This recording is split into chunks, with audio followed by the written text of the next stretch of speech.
শুধু দর্শক বন্ধু, আপনারা দেখছেন একে নিউজ বাংলা। আর এই মুহূর্তে উপস্থিত রয়েছি কলকাতা হাইকোর্ট।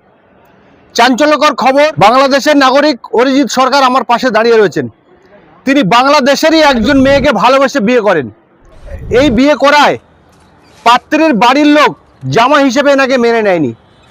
মেয়েকে ভয় দেখিয়ে মেয়েটিকে নিয়ে চলে আসে পশ্চিমবঙ্গে, অর্থাৎ ভারতবর্ষে নিয়ে এনে রাখে বিরাটিতে আত্মীয়র বাড়ি। এবং এই মেয়ে এবং মেয়ের বাবা মা তারা সব বিনা অনুমতি বা বিনা পাসপোর্টে এই ভারতবর্ষে কিন্তু প্রবেশ করেছেন। তারপরে এনার স্ত্রী এনার সঙ্গে যোগাযোগ করে, সমস্ত ঠিকানা অ্যাড্রেস দেয়, তিনি সেই মতো ভিসা নিয়ে বৈধভাবে ভারতবর্ষে প্রবেশ করে। আসার পরে তার স্ত্রীর সঙ্গে দেখা করে, স্ত্রীকে নিয়ে যেতে চায়। এমতো অবস্থায় এনার স্ত্রীর আত্মীয় বাবা মা তারা এনাকে মারধর করেন। ইনি কিন্তু এই জায়গার ভারতবর্ষে বা পশ্চিমবঙ্গের প্রশাসনের দ্বারস্থ হয়। ইনি বিভিন্ন দপ্তরে দরখাস্ত করলেও কোনো রকম কোনো সুরা ইনি পাননি। বাধ্য হয়ে তিনি কলকাতা হাইকোর্টের দ্বারস্থ হয়েছেন। শুনে নেবো বাংলাদেশি ভাই যিনি এসছেন তার কাছ থেকে, শুনে নেবো ওনার আইনজীবী রয়েছেন, তিনি কি বলছেন শুনুন। হামলাকারী আমার পাশে রয়েছেন, ওনার নাম অরিজিৎ সরকার। উনি বাংলাদেশি নাগরিক।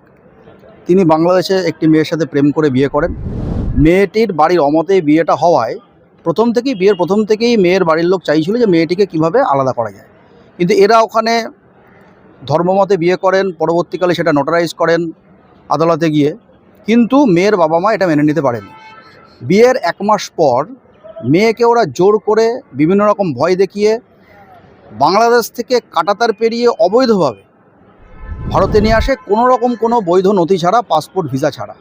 এবং এখানে আসবার পরে নিমতা থানা এলাকার বিরাটিতে তাদেরই এক আত্মীয়র বাড়িতে, উত্তম শাহ এবং পলি শাহর বাড়িতে, যাদের দ্বৈত নাগরিকত্ব রয়েছে, মানে তারা আদবে বাংলাদেশি কিন্তু এই দেশের নাগরিকত্ব রয়েছে, সেখানে তারা আশ্রয় নেয়।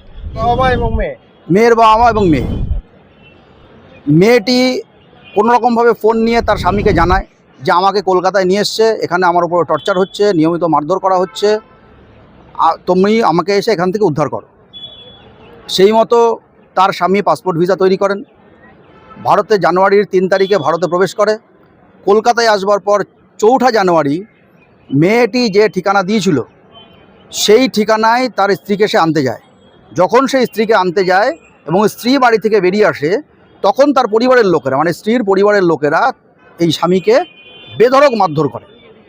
অসুস্থ হয়ে তার রক্তাক্ত অবস্থায় সে হাসপাতালে যায়। পরবর্তীকালে সে থানাতে যায়, কিন্তু থানার আইসিকে বারবার বলা সত্ত্বেও কোনো রকম এফআইআর করেনি, মেয়েটিকে উদ্ধারের ব্যবস্থা করেনি।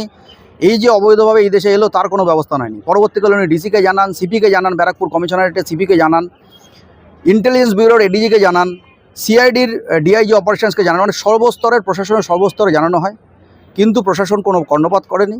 তাই বাধ্য হয়ে উনি আজ কলকাতা হাইকোর্টের দ্বারস্থ হয়েছেন। কলকাতা হাইকোর্টে হেভিয়াস কর্পাসের রিট আজ দাখিল হয়েছে। জাস্টিস দেবাংশু বসাকের ডিভিশন বেঞ্চে আগামী মঙ্গলবার শুনানির জন্য দিন ধার্য করা হচ্ছে। মেয়েটা এখন কি তার বাবা মার মেয়েটা এখন তার বাবা মার কাছেই রয়েছে এবং সেখানে সে নিয়মিত অত্যাচারিত হচ্ছে বলে সে বিভিন্ন সময় তার স্বামীকে জানিয়েছে যে তুমি আমাকে উদ্ধার করো। কিন্তু যেহেতু পুলিশ প্রশাসন নিষ্ক্রিয়, মেয়েটিকে কোনো রকমভাবে উদ্ধার করা যায়নি, বা এই যে অবৈধভাবে অনুপ্রবেশ করলো তার বিরুদ্ধেও কিন্তু কোনো রকম কোনো ব্যবস্থা নেওয়া যায়নি। একজন বাংলাদেশের নাগরিক, তিনি এই দেশে চলে এসেছেন, প্রশাসন কোনো ব্যবস্থা নিচ্ছে না জানা অবস্থায়। এটা খুবই দুর্ভাগ্যজনক। এরকম একটি সেন্সিটিভ, অর্থাৎ স্পর্শকাতর ইস্যু বা জ্বলন্ত ইস্যু, যে বাংলাদেশ থেকে কাঁটাতার পেরিয়ে একজন চলে এলো, আর একজন বৈধভাবে পাসপোর্ট ভিসা নিয়ে, অনুমতি নিয়ে এই দেশে এলো, সে তার স্ত্রীকে আনতে গিয়ে মার খেলো, পুলিশ একেবারে হাত গুটিয়ে বসে রইল। এর নেপথ্যে কারণটা কি সেটা হাইকোর্টে আমরা তুলব। আমরা আদালতকে জানাবো যে কেন পুলিশ, কিসের স্বার্থে, কাদের বাঁচানোর জন্যে, কাদেরকে আড়াল করবার জন্যে পুলিশের এই নিষ্ক্রিয়তা, সেটা পুলিশ হাইকোর্টে এসে জবাব দিক। মামলাটা আজকে দাখিল হয়েছে। মামলাটা আগামী মঙ্গলবার জাস্টিস দেবাংশু বসাকের ডিভিশন বেঞ্চে ওঠার জন্যে দিন ধার্য করা হয়েছে। বাংলাদেশে কোথায় বাড়ি আপনার? বাংলাদেশে ঢাকা বিভাগের নরসিংদী জেলায়। হ্যাঁ, ঘটনাটা হচ্ছে আমাদের মধ্যে 2 বছরের প্রেম ছিল। আমার ওয়াইফের নাম হচ্ছে মমি সাহা, আমার নাম অরিজিৎ সরকার, তার নাম হচ্ছে মমি সাহা। তো আমাদের মধ্যে 2 বছরের প্রেম ছিল। তো সেই প্রেমের মধ্যে 2-4 বার মেয়ের ফ্যামিলির থেকে বাধা আসলেও আমাদের প্রেমের মধ্য দিয়ে চলছিল। তার মধ্যে সেপ্টেম্বর মাসে যখন কিনা তার বাসায় আবার জানলো আমাদের এই বিষয়টা যে আমরা রিলেশনে কন্টিনিউ আছি, তখন তারা সিদ্ধান্ত নিল মেয়েকে ভারতবর্ষে এনে বিয়ে দিয়ে দেবে। তখন মেয়ে সেটা আবার শুনে ফেলে। মেয়ে সেটা শোনার পরে মেয়ে আমাকে বলল যে দেখো আমাকে এরকম করছে, এখন আমি আর কোনোভাবে বাসাকে ম্যানেজ করতে পারছি না, চলো এখন আমরা তাহলে বিয়ে করে নেবো। তো আমি বললাম ঠিক আছে, তাহলে বিয়ে করার ডিসিশন যেহেতু নিয়েছো তো আমরা বিয়ে করছি। তো সেই অনুযায়ী আমরা ধর্মীয় অনুসারে বিয়ে করি, তারপরে সেটা কোর্ট থেকে নোটারাইজড করি। তো এরপরে মেয়ের ফ্যামিলি আমাদের বিয়েটা মেনে নেয়নি। মেনে না নেওয়ার কারণে তারা 1 মাস পরে মেয়েকে নানান ভয়ভীতি, ভুয়া মামলা এবং প্রলোভন, মিথ্যে প্রলোভন দেখিয়ে তাকে জোরপূর্বক কুমিল্লার কাঁটাতার দিয়ে, কুমিল্লা আগরতলা বর্ডারের কাঁটাতার দিয়ে ভারতবর্ষে নিয়ে আসে। আর যেদিন তাকে এরকম পাচারটা করছে সেদিন সে আমাকে হোয়াটসঅ্যাপে ভয়েস মেসেজের মাধ্যমে জানায় যে আমাকে আজকে ভারতে পাচার করে দেবে, আমি কোনোভাবে আটকাতে পারছি না, ওরা বলছে যে আমাকে নিয়ে যাবে। এখন আমার মনে হচ্ছে আমি আসতে পারবো না, তুমি পুলিশ নিয়ে আমাকে এখান থেকে উদ্ধার করো। তো সেই অনুযায়ী আমি পুলিশ নিয়ে উদ্ধার করতে ব্যর্থ হই, মানে ওইখানের পুলিশ তেমন অ্যাক্টিভ নয়, কাজ করেনি, তো আমি তাকে উদ্ধার করতে পারিনি। ইন্ডিয়া চলে এসেছে। হ্যাঁ, তখন ওই দিনই তাকে ইন্ডিয়া কাঁটাতার পার করে দিল। তো কাঁটাতার পার করার পরে প্রায় 15 দিন পরে সে আমাকে আবার হোয়াটসঅ্যাপে কন্ট্যাক্ট করে আমার সাথে, এবং সে আমাকে জানায় যে আমাকে কলকাতা বিরাটিতে আমার পিসির বাসা পলিশাহার বাসায় আটকে রেখেছে, তুমি যেভাবেই হোক কলকাতা ঢুকো এবং আমাকে আচ্ছা, এই যে আপনার মিসেস বা আপনার স্ত্রী বা তার বাবা মা তারা কি পাসপোর্ট ছাড়া? হ্যাঁ, তারা উইদাউট ভিসা পাসপোর্ট ছাড়া তারা ভারতবর্ষে এসেছে। আর আপনি যে আপনার স্ত্রীকে উদ্ধার করতে এসেছেন বাংলাদেশ থেকে, আপনি কি বৈধ ভিসা? হ্যাঁ, আমি বৈধ ভিসা এবং পাসপোর্ট করেই ভারতবর্ষে এসেছি।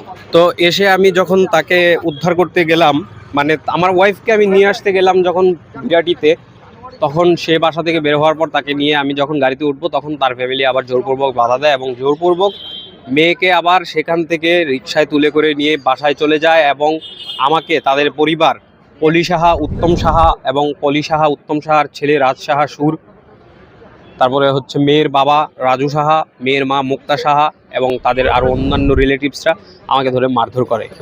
তারা বলছে যে বাংলাদেশ থেকে এখানে এসেছিস, এটা তোর বাংলাদেশ নয়, এটা আমাদের ভারতবর্ষ, এরকম কিছু কথা বলছে। তো আমি যখন বললাম যে ওইখানে মেয়ের ফুল ফ্যামিলিটা ভিসা ছাড়া আছে, সেখানে আমাকে একটা ক্লাবে নিয়ে গেল, মন্দিরপাড়া রিক্রিয়েশন ক্লাবে। তো সেই ক্লাবে যখন আমি বললাম যে মেয়েটা এবং মেয়ের ফ্যামিলি সবাই এখানে ইলিগেলি এন্ট্রি নিয়েছে, তাদের কোনো অ্যাকশন নেই। প্রশাসনকে জানিয়েছিলেন? হ্যাঁ, আমি প্রশাসনকে একাধিকবার আমি জানিয়েছি। কোন দপ্তরকে বলতে আমি নিমতা থানার আইসিকে জানিয়েছি, নিমতা থানার আইসিকে একাধিকবার জানিয়েছি। পাশাপাশি আমি আমার অ্যাডভোকেট মুকুল বিশ্বাস স্যারকে নিয়েও আমি ওনার সাথে কথা বলেছি, কিন্তু কোনো অ্যাকশন হয়নি। তারপরে আমি ব্রাকপুরের আমাদের সিবি স্যারকে জানিয়েছি, পুলিশ কমিশনার। তারপরে আমি আবার ওই ইন্টেলিজেন্ট ব্যুরো ডিপার্টমেন্টে জানিয়েছি, সিআইডি ডিপার্টমেন্টে জানিয়েছি। তো কোথাও কোনো অ্যাকশন না পেয়ে তারপরে আমি হাইকোর্টের দ্বারস্থ হয়েছি। আপনার স্ত্রী আপনার সাথে আসতে চায়? হ্যাঁ, সে আমার সাথে আসতে চাই বিধায়ই তো আমি বাংলাদেশ থেকে এখানে এসেছি, এবং এটা হচ্ছে ওয়েস্ট বেঙ্গল, অনেক বড় একটা জায়গা। তো এখানে যদি আমাকে লুকিয়ে রাখে, আমার বাসায় যদি কেউ ইনফর্ম না করা হয়, আমাকে কেউ খুঁজে বের করতে পারবে? তো বাংলাদেশ থেকে আপনি একা এসেছেন? হ্যাঁ, বাংলাদেশ থেকে আমি একা এসেছি। কতদিনের ভিসা নিয়ে এসেছেন? 6 মাসে। 6 মাসের ভিসা নিয়ে এসেছেন। হ্যাঁ। এবার আপনি হাইকোর্টের দ্বারস্থ? হ্যাঁ। আপনার কি হাইকোর্টে দ্বারস্থ হয়েছেন? আপনার লিগ্যাল ডকুমেন্ট সব দিয়েছেন? হ্যাঁ, আমি হাইকোর্টের লিগ্যাল ডকুমেন্ট সব সাবমিট করে দিয়েছি।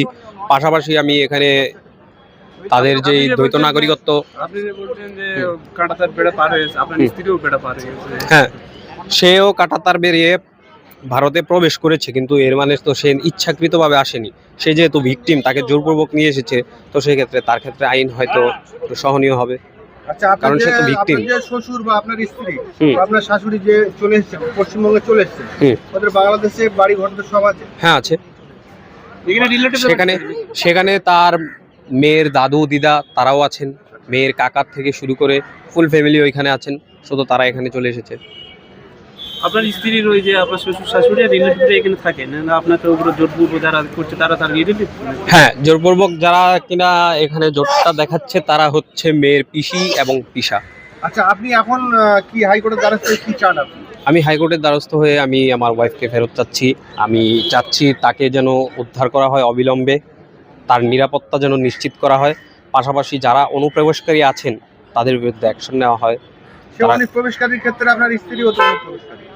না, আমার স্ত্রীও অনুপ্রবেশকারী ঠিক আছে, কিন্তু সে তো ভিকটিম, তাকে তো জোরপূর্বক নিয়ে এসেছে, সে তো আর স্বেচ্ছায় এখানে আসেনি। তো আইন অনুযায়ী ভিকটিম তো কখনো আচ্ছা, আপনার স্ত্রী শাস্তি ভোগ করবেন। যখন আপনি নিয়ে এলেন, ঠিকানা দিলেন, বিরাটিতে আপনি গেলেন, হুম। আপনার স্ত্রী আপনার সাথে কথা বললো বা আসতে আমার চাচ্ছিল? সাথে কথা বললো, সে আমার সাথে চলেও এলো। আমরা গাড়িতে উঠছি এরকম মুহূর্তে আমাদেরকে আটকে দিয়েছে, এবং হোয়াটসঅ্যাপে তার লিখিত প্রমাণও আছে সে বাংলাদেশ ফিরতে চায়। আপনার সাথে থাকতে চায়। হ্যাঁ, সে আমার সাথে থাকতে চায়।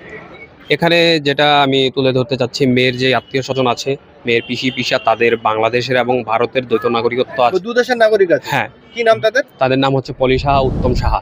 এবং উত্তম সাহাকে গত 2.5 মাস আগেও বাংলাদেশে দেখা গিয়েছে।